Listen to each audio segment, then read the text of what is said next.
Hello and welcome. Today I'm here with Amy Anthony. Welcome, Amy. Hello, Karen. Thanks for having me. You are so welcome. You're a certified aromatherapist. I'm just going to look here. And an aromatic gardener, an aromatherapy educator, herbalist gardener, certified master composter. I was going to say composer then. I've got music on the brain. And an artisanal distiller. That's a lot of stuff that I do not know what it means. So talk to me about what it is you do. What is it? I mean, aromatherapy I kind of know, but I don't know the rest of it. I love it because I'm still trying to figure all this out. But, the long and short of it is, and this is actually a message that I had to realize over my years of studying aromatherapy since 2012. And then I became serious in 2015. And that was when I became certified, my level 1. Like, I grew up in the garden. I grew up in not the suburbs, like by farmland, by wetlands. And my mom is into plants. My grandmother on her side is into plants. And I needed nature. And I moved to New York City because at that time it was so important to me when I was going to college. And I lost that contact, and I knew I needed to be connected to nature. I worked in the market research field on the supply side and the client side. I ended up at a very large bank doing client satisfaction research. Great stuff. I still love that, but I was empty. I was always trying to find an outlet. And the essential oils found me. And it's a way to connect with nature when you can't. That's my message about aromatherapy. And once I was in, I was hooked. I'm very process oriented. So I'm a distiller. I have 2 copper stills. I have a home in Long Island as well, on Long Island. And I'm like, you read about distilling essential oils. That's how they're obtained. But I'm like, well, how do you do that? What's that about? And I'm a gardener. And it all just comes together. So I'm just nosy.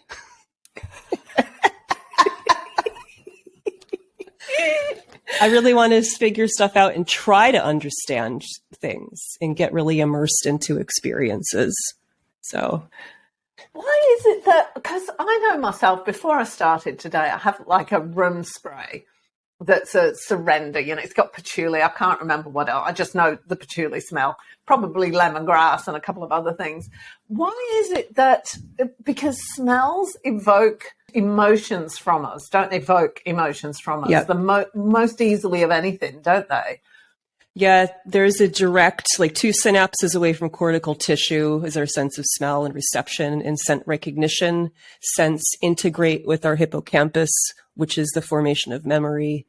And that's one part of aromatherapy, is that the associations, cultural associations, memories, and then there's other levels of aromatherapy working distinctly with essential oils.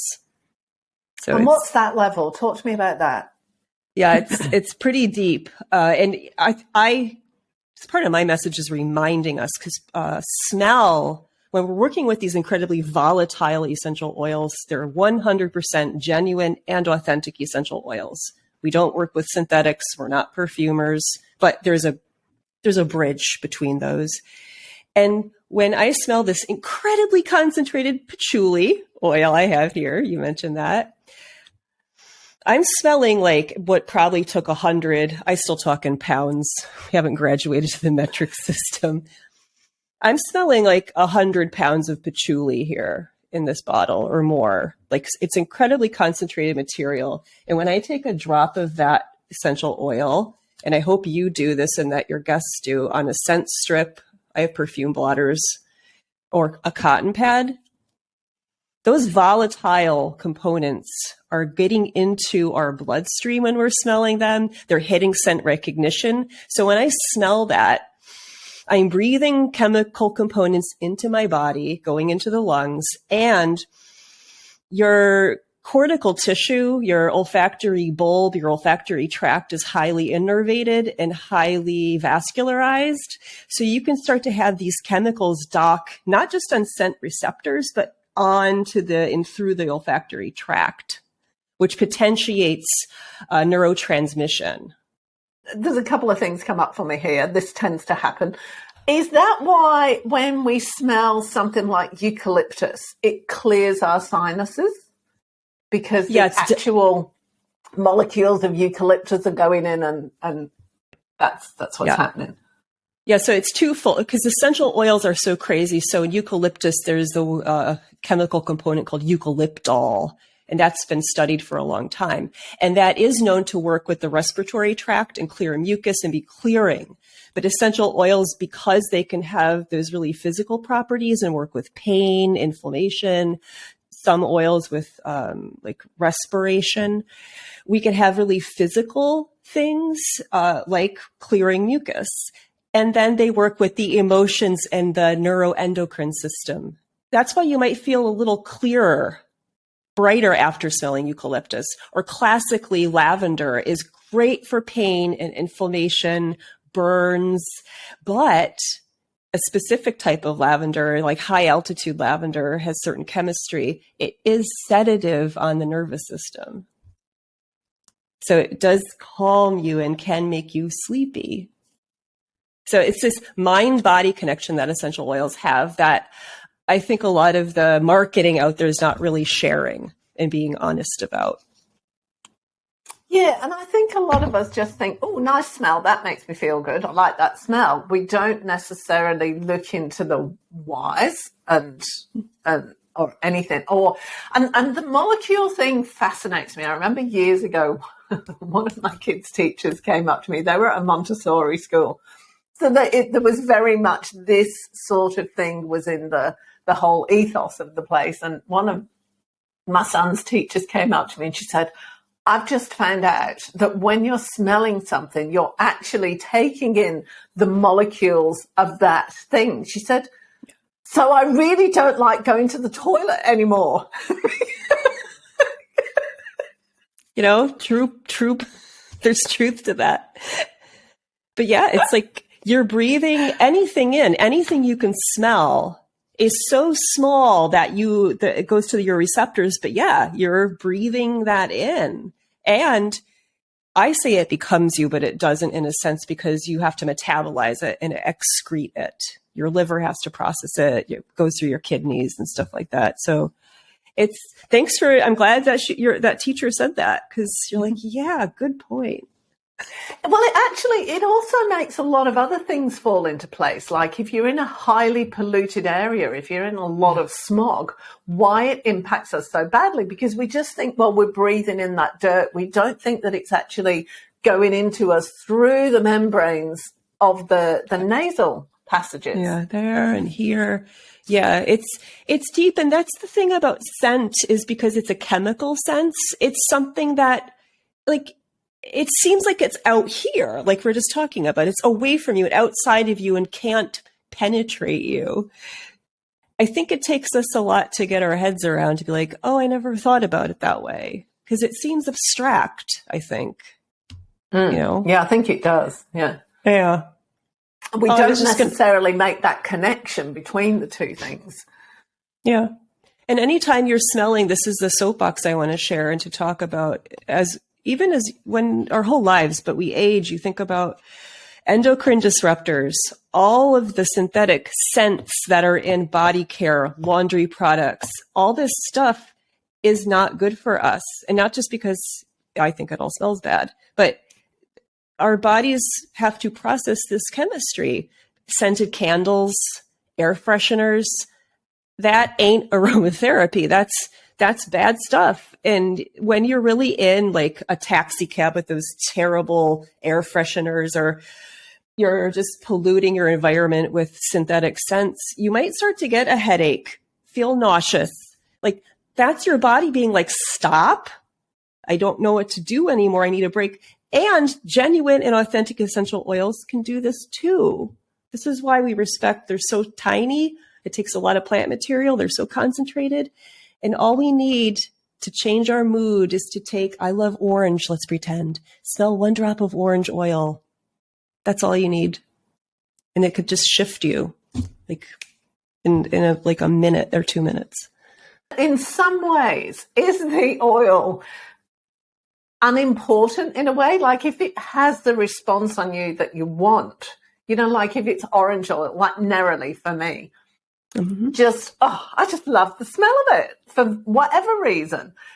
Is it some kind of secondary, the impact that it has on us clinically, like neroli, maybe, I don't know. What does it do? Tell me what neroli does.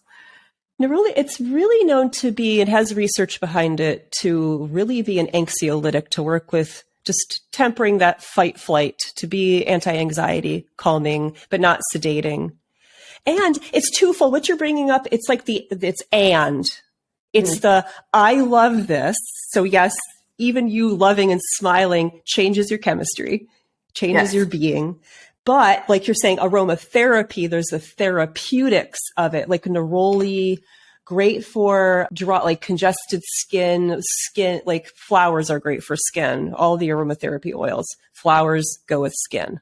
That's just hands down kind of a rule.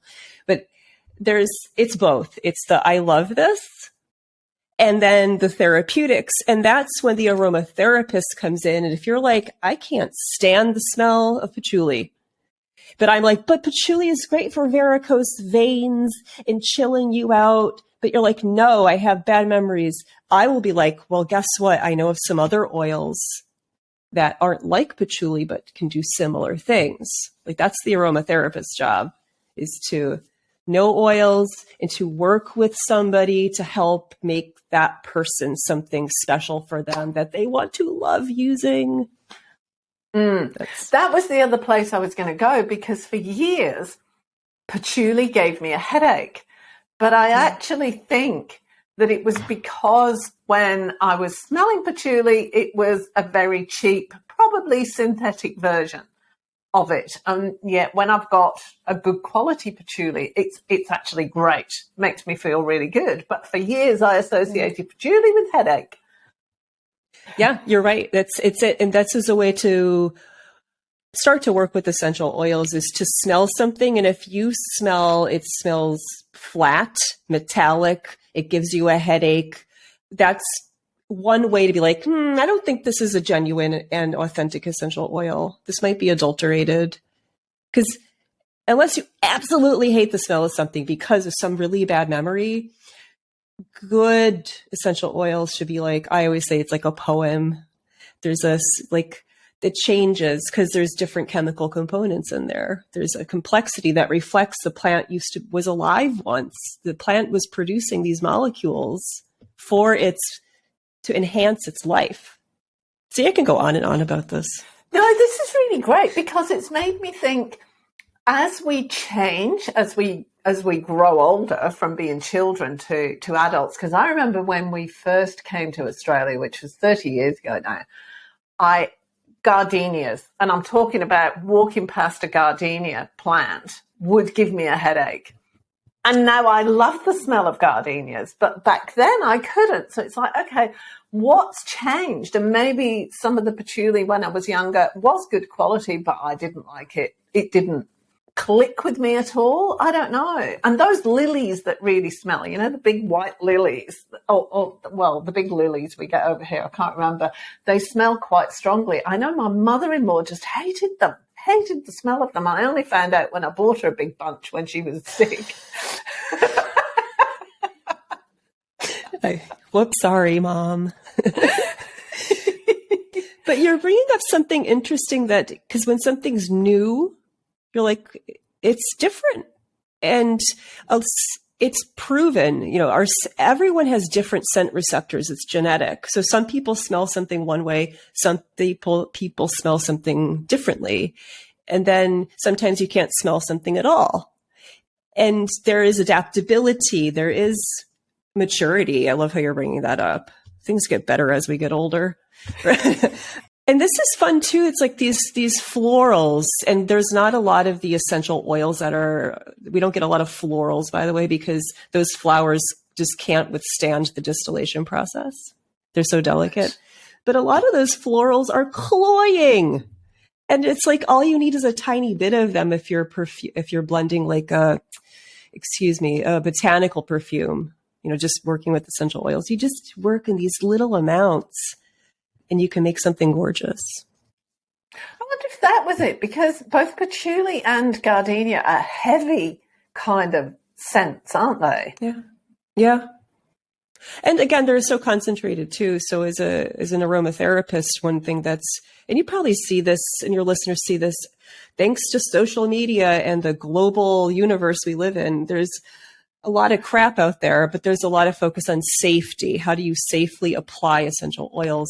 And we have standards for diluting them when we're especially applying them on the body, or guidelines for diffusing essential oils in your space, because we have to think of these things of safety. And yeah, you don't want to feel like you're getting punched in the face by a gardenia.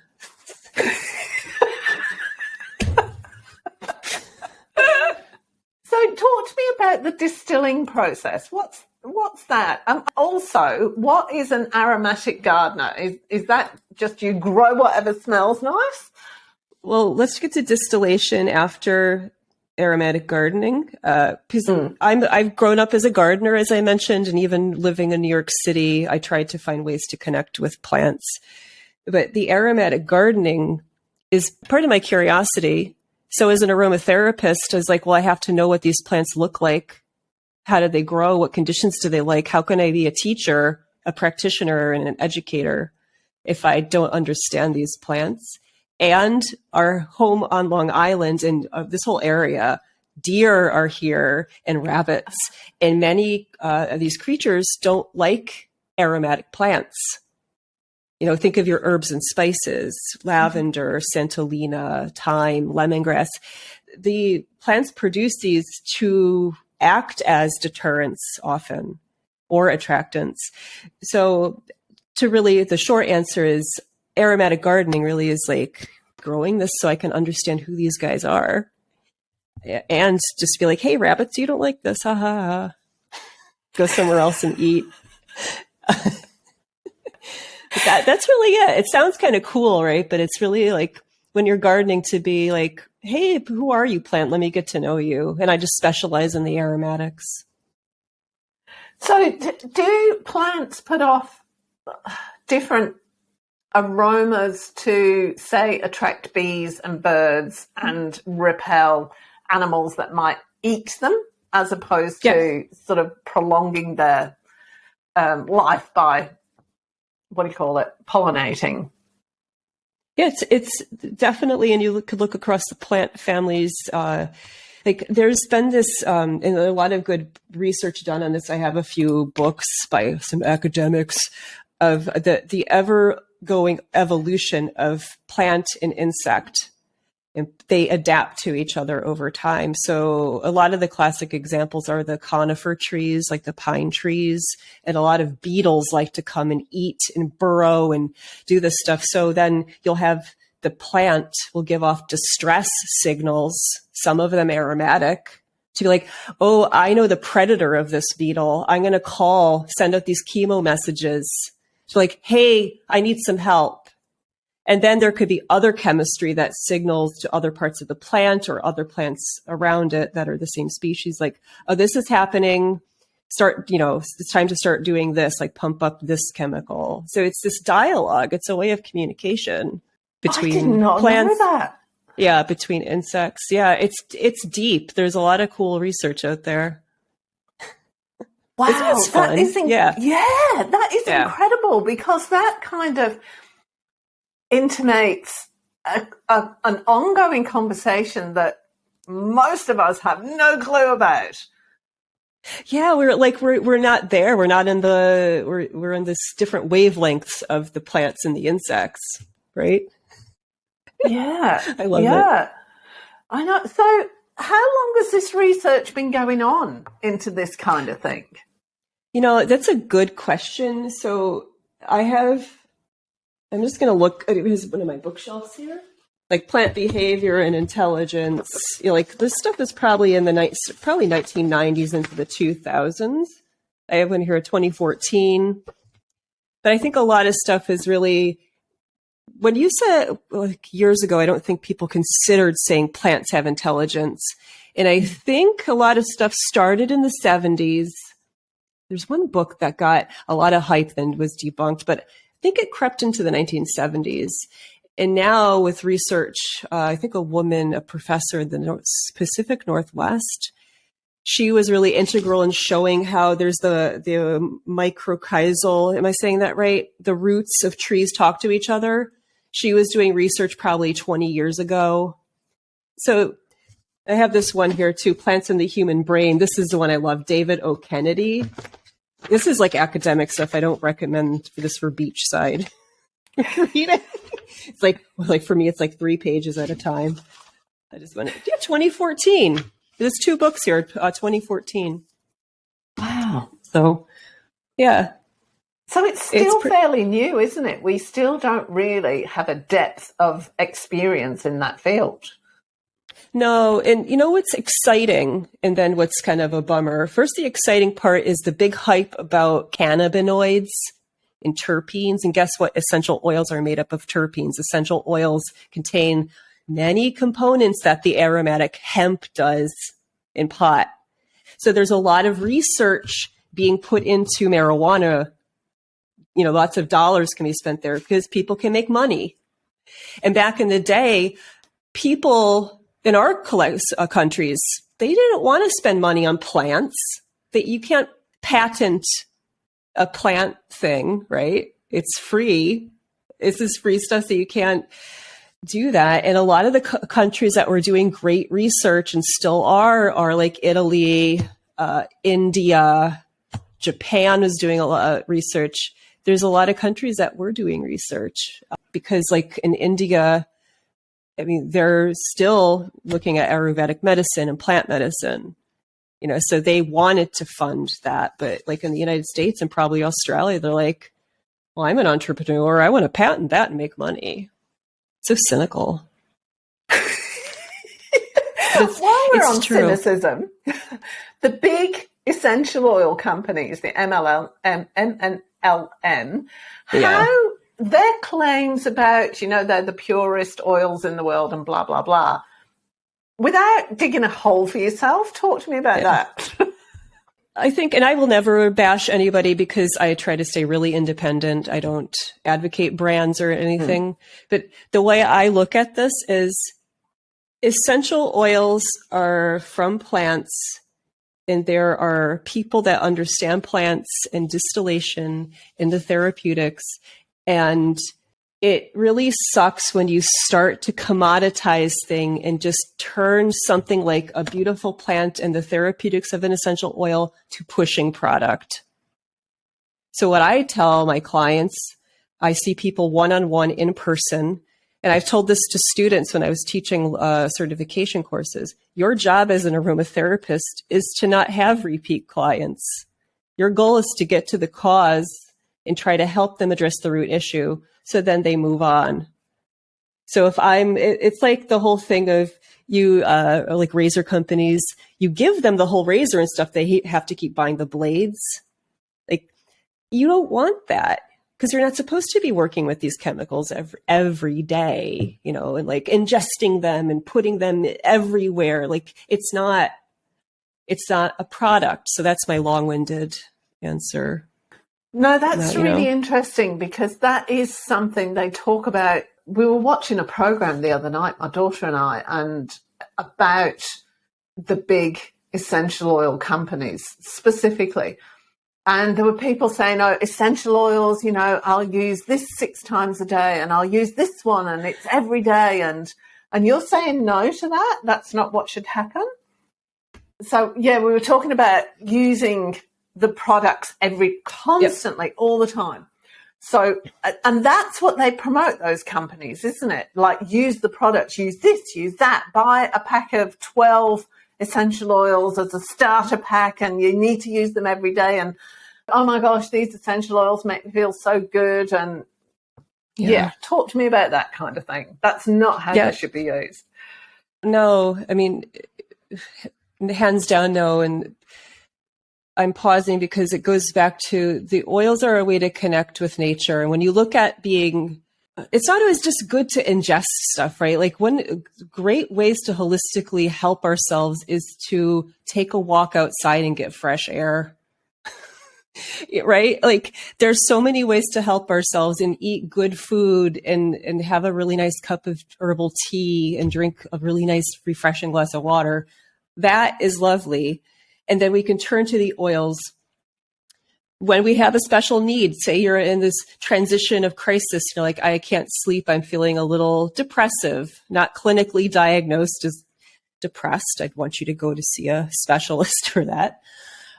But essential oils are for moments in time and transitions, and they're these agents to help bring shifts to a place of, ideally, you'll say equanimity.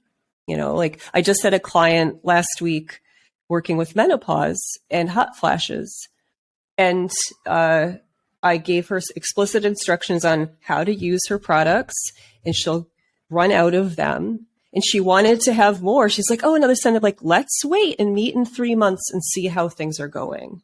And I also gave her a recommendation for certain herbal teas and herbs. So it's this, I hope I was being clear there. It's about supporting you in transitions. It's not a lifestyle in that sense. It's for help. That's really interesting, because going back to India, I've done a lot of Ayurvedic. I've worked with Ayurvedic practitioners, and I know they say the same thing. Here's some herbs, take them for 2 weeks or 3 weeks, and then come back to me in 2 months, because you got to allow the body to adjust. And all it does is it kickstarts a certain process in the body, and then you let your body take over. Yep. That's it. I have to quote my herbalist teacher. His name is Jim McDonald, based in Michigan here in the United States. And his teachers would say, herbs help the body do stuff. And I love that, because it's like, oh, what's the scientific process? We still don't know a lot of this stuff, but people have known for hundreds, if not thousands of years, that certain herbs have an affinity for the respiratory tract. You know, like Osha root here in the United States from the Rocky Mountains is really great for deep, deep, deep, bad congested lungs, and it's over-harvested. Like you just know these things and you pass it down over generations. You don't want to take Osha root every day. Isn't it interesting? Because it's like we want a quick fix panacea. We don't actually believe our bodies, and I am extrapolating here, we don't actually believe our bodies can do anything, that they, you know, if there's something wrong, we need to take something to fix it, and we possibly need to take it permanently so that it doesn't come back again. Yeah. I mean, and this is the thing, is aromatherapy and herbalism work very nicely together, but a lot of the herbs, people work with herbalists to help. You can get to that critical point of, yes, you hit the point of no return and you have permanent kidney damage, you know, or you can't reverse diabetes. But if you catch it and you work with herbs and lifestyle changes, you can say, hey, I'm off that edge. I'm going back to not needing to be on permanent medication. Yeah, your body, you could give the herbs, the plants give the gentle nudges. It's such soft language, but we have to talk that way. But yeah, but it's also like, it's also about not letting things go too far, isn't it? And being aware of our bodies. And I don't think a lot of us are necessarily aware of of the signals that our bodies are giving us. Yeah. We have to pay attention and be taught how to pay attention by our elders, I think. You know, you're right. Like if something hurts and you know, it's like, oh, you hit your hand on the door. It's like, okay, obviously. But if something's not right, your body's like, hey, not right. Like, I'm laughing because all the antacid commercials, I think this kind of went away, but it's like, go ahead and eat all the fried fat food you want. Just keep popping these things. Your antacid's like, well, no. You know, because those things stop the body from doing something. You don't want to do that, because then you get the side effects. So yeah, this is a whole big conversation, right? Because like aromatherapy and herbalism, it's about lifestyle changes too. It's like I could make you the most gorgeous product for supporting menopause or sleep or anxiety, but if you're not doing other things, it's not going to help as much. But that's the problem, isn't it? Because we don't necessarily want to change anything. We just want it fixed. Yeah, it's hard. It's being alive is hard, right? It's like you're used to your routine and you're like, yeah, I get up, have my coffee, do whatever. Into the routine until it's disrupted. It's you were like, I want to keep doing what I'm doing because it's comfortable and easy. It's easy usually. Yeah, I don't have to think about it, right? I'm guilty of that. It's like we're all messy human beings. So you work with people, there's a place I want to go and I'm going to get there probably in a very long-winded way. So you work with people mainly one-on-one. You don't run massive classes. You want to talk to, like a doctor almost, or a naturopath. You work with people one-on-one. Yeah, so I do give workshops. Like I love like this podcast journey I'm on. I love sharing this information and sharing what essential oils are and their potential. And I do give community workshops, but I do love consultations, one-on-one consultations, and making bespoke products for people to address their needs. And I'm not anti off the shelf. That has a place, but it's what's right for me. I love that one-on-one connection with people. But you're also a representative for, what is it, the International Association of Aromatherapists, is that right? Thank you. The Alliance of International Aromatherapists. Yes, I'm currently the New York State representative. And what does that involve and why did you do that? What it involves is I'm the member representative, so I'll be like reaching out to my New York State reps. If someone's interested, someone can like get in touch with me, like, I want to learn more about the AIA. So it's a volunteer position. But what I found is, and a lot of people go through this, you go to get your certification, you're immersed in this stuff, you're around people that get it, and then you're just kind of thrown out back into the world. And I miss my community. I want to be around other aromatherapists to feel connected to like the Alliance of International Aromatherapists, and there's other global organizations. They provide standards for ethics, for education. So you can open an aromatherapy school, but it's better if you're approved by someone like the AIA, or we also have NAHA here, the National Association for Holistic Aromatherapy. And there's other bodies. It's a professional like group of friends, and there's continuing education opportunities, and it just helps you feel connected. And it's my way to be like, hey, I'm a representative. If you have questions and want to seek out a local aromatherapist, someone near you, so you can go smell the oils with them, have a consultation, you can find someone by you.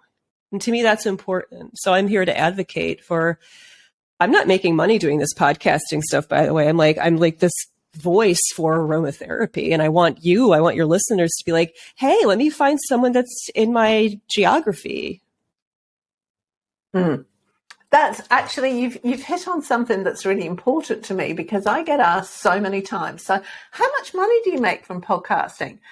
And it's like, I chose, and I keep choosing not to make any money from it, because I don't want my podcast to be an advert for something. If somebody's on there, it's about giving, I suppose. And it's the same kind of thing that you're talking about there. This is about supporting people and giving people an opportunity to find out about something more easily. Yeah, and it's love, and I get to meet awesome people like you. I get to share, again, the word of aromatherapy, because a lot of people go into stores. You could go into a drugstore and see a bottle of essential oil now. That didn't even exist really 10 years ago, I think. And people don't know what the heck to do with these things.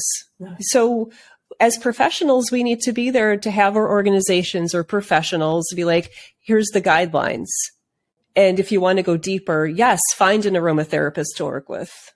I advocate for my profession and getting paid, but there's really top level stuff out there that we need to share with people that aren't like me, that breathe, like are in the weeds every day.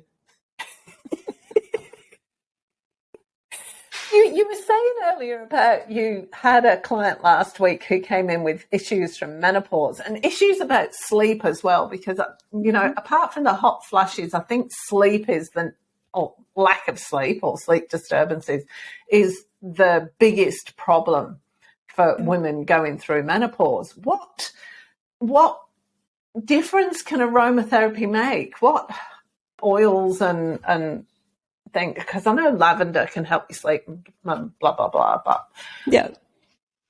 So there's a greatest hits selection of plants we can go to.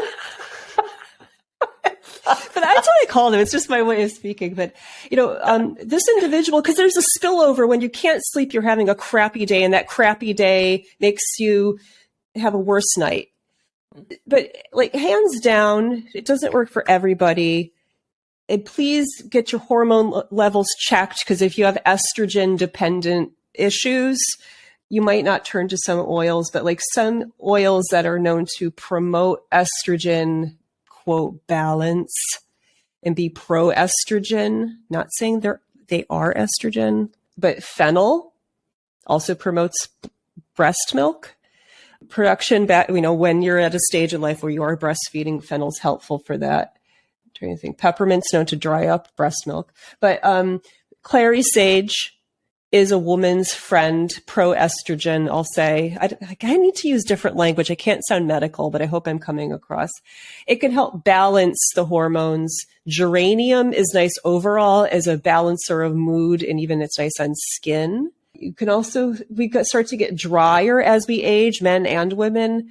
Rose is moistening. Like constitutionally, rose water is very nice. Let me just think. Vitex. It's also called chasteberry, is known to be progesterone helpful. So one thing I do, I've had great success from a one-on-one basis. I distill for hydrosols, so floral, the water part you get from distillation. I've done a 50-50 hydrosol mix of clary sage and vitex berry from my garden. And it helps women with hot flashes, because we always have to look at estrogen and progesterone. And vitex is shown in a lot of herbals, a lot of wisdom out there about working with vitex for progesterone balancing or helping. Who else? I don't have all my oils here. I have them at a different location. I was just giving some key ones there, like the clary sage, fennel. One I need to look into more, cypress, Cupressa sempervirens, the beloved cypress, Van Gogh and his paintings.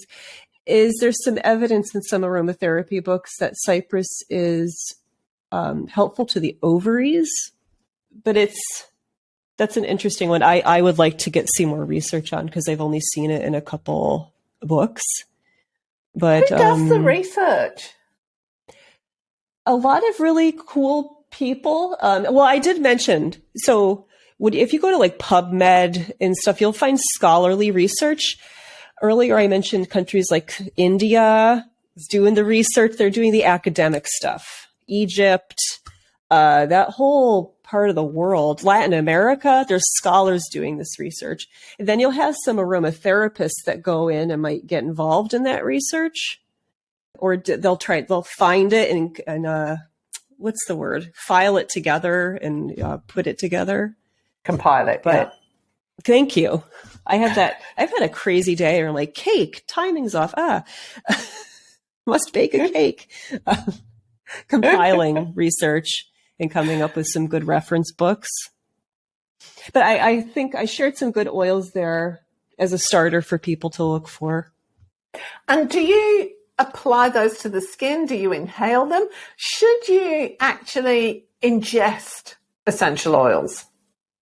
So I'm a fan for inhalation. So the client that I made stuff for, because this is just fresh on the top of mind, I made an aromatic spritzer with the base of my hydrosols and essential oils in at, I think I did a 2% dilution. So of that volume, 2% of that's essential oil. That's all you need. And I made her a face oil because we talked about she really wanted a face oil. So I think I did that at 1.5%. So I did topical, but also I told her spray her hair so it gets to be inhalation. And she likes to put oil in her hair, like to help with split ends and stuff.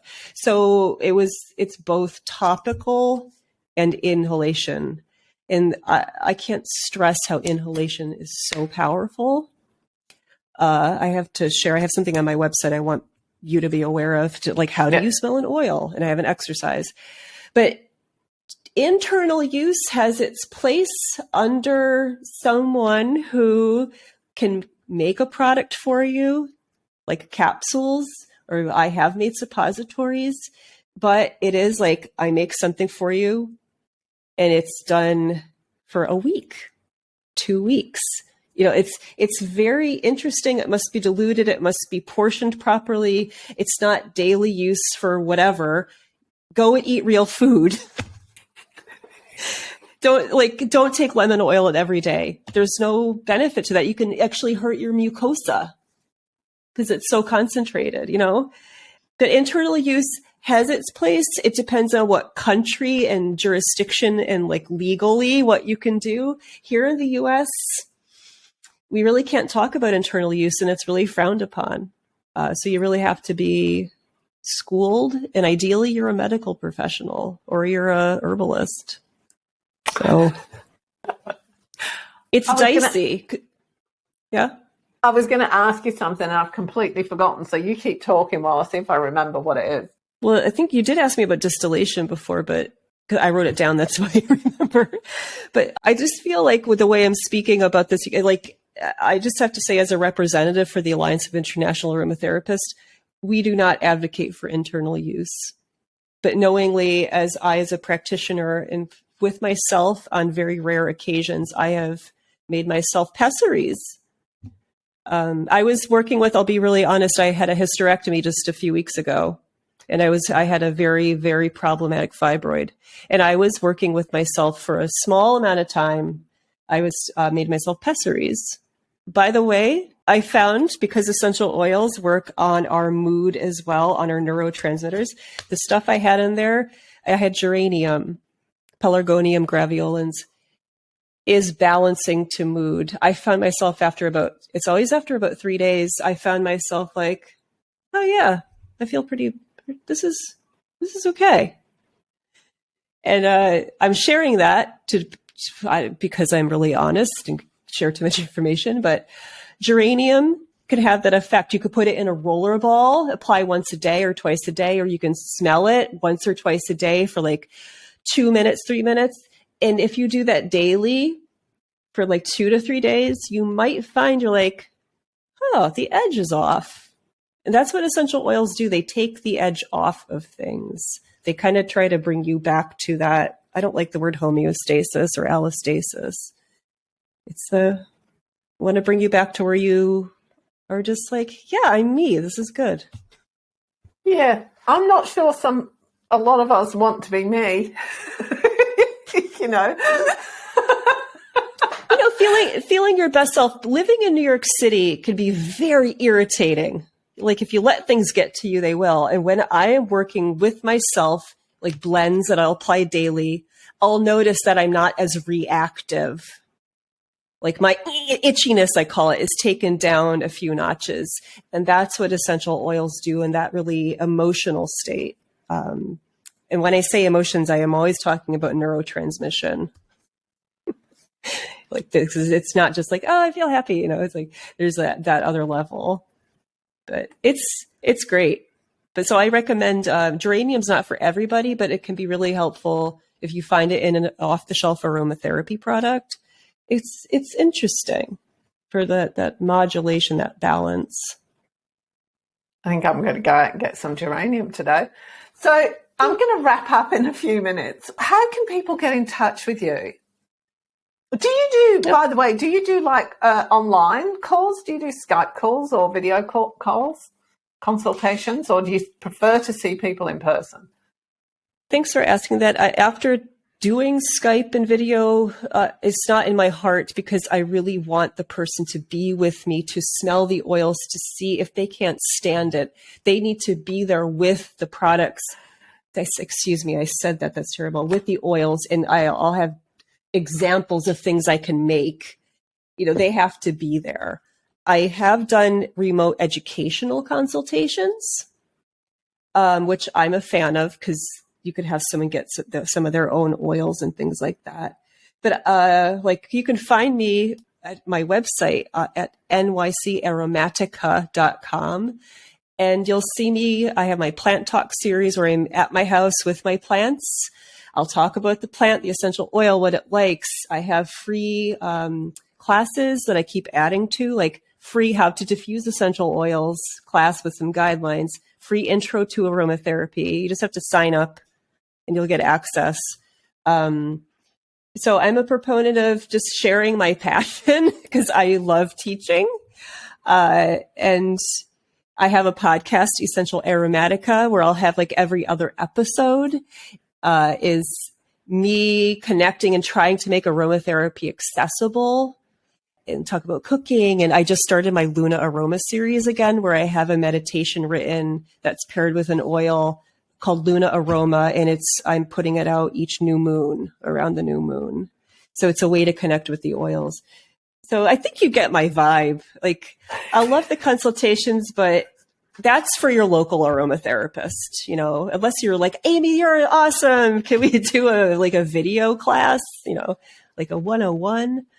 But I really love it if geek out with me to learn about plants, but I'd love it if you found a local aromatherapist. And there's a lot of good ones in Australia.